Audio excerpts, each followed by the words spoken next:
एक समय में हमारी दुनिया में डायनासोरों का राज था। वे चलते थे जहां हम चल रहे हैं, इसी हवा में सांस ली, इसी धरती पे लड़ाई लड़ी। लेकिन पृथ्वी पर मानव की उत्पत्ति कब और कैसे हुई, ये अपने आप में सोचने की बात है। बड़े विचित्र डायनासोरों ने करीब 14 करोड़ सालों तक इस धरती पर राज किया।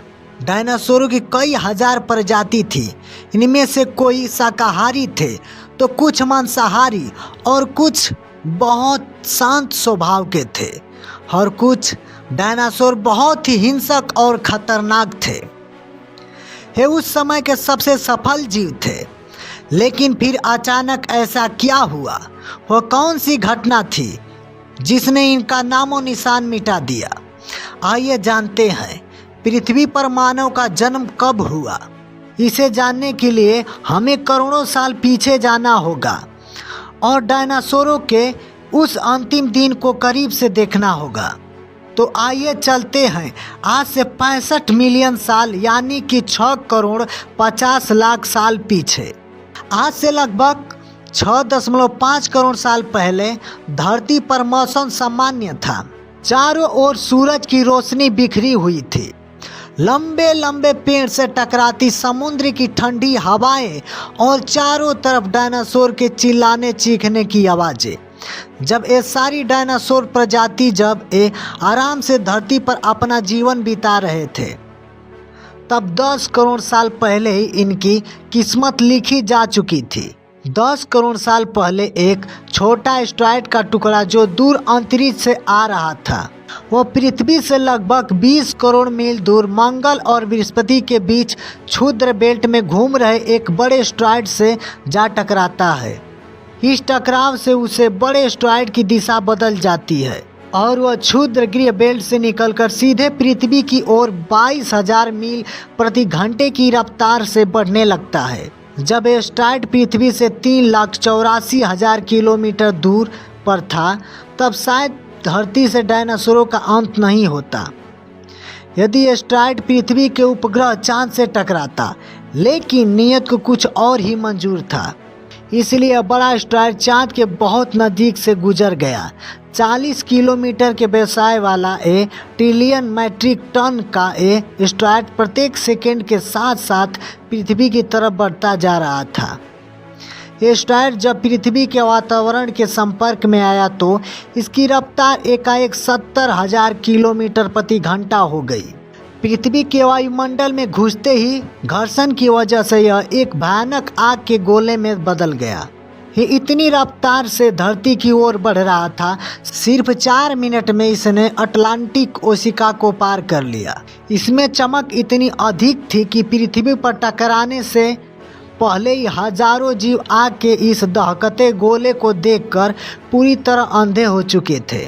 ये जीव उस उल्का को देख नहीं पा रहे थे, लेकिन वह उसकी भयानक गर्मी को महसूस कर रहे थे। कुछ ही क्षण में एस्टेरॉयड सीखों की खाड़ी के पास जमीन से टकराता है और लगभग यह 35,000 डिग्री सेल्सियस ऊंचा वाला एक भयंकर विस्फोटक होता है। इस टकराव का विस्फोट लगभग 10 हाइड्रोजन बम के विस्फोट के बराबर था। ये विस्फोटक इतना शक्तिशाली था कि इसकी टकराते ही धरती की लाखों टन धातु अंतरिक्ष में चली गई।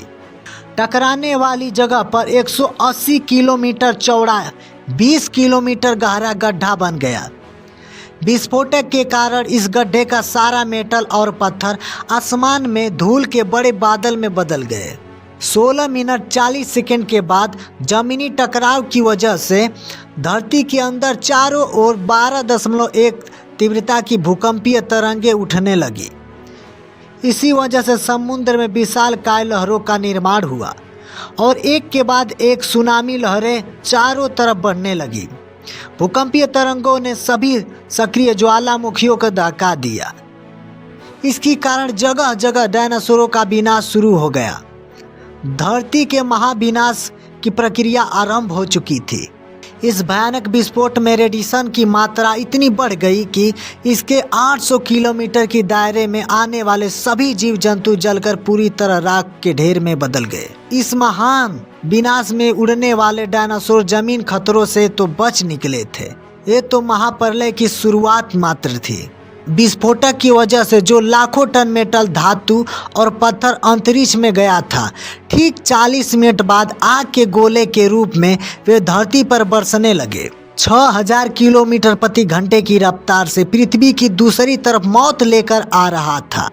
धूल के बादल कई किलोमीटर मोटे थे, जिसके वजह से धरती पर सूरज की रोशनी पहुंच पाना असंभव हो गया। गर्म हवाओं का तापमान 100 डिग्री सेल्सियस से ज़्यादा हो जाने के कारण धरती पर लगभग सभी पेड़ पौधों की आबादी जलकर राख हो गई। विस्फोटक के 90 मिनट बाद धरती का तापमान 200 डिग्री सेल्सियस तक बढ़ गया। इसकी वजह से जो डायनासोर विस्फोटक के इलाके से कोसों मील दूर थे, वे इस गर्मी से बच नहीं पाए।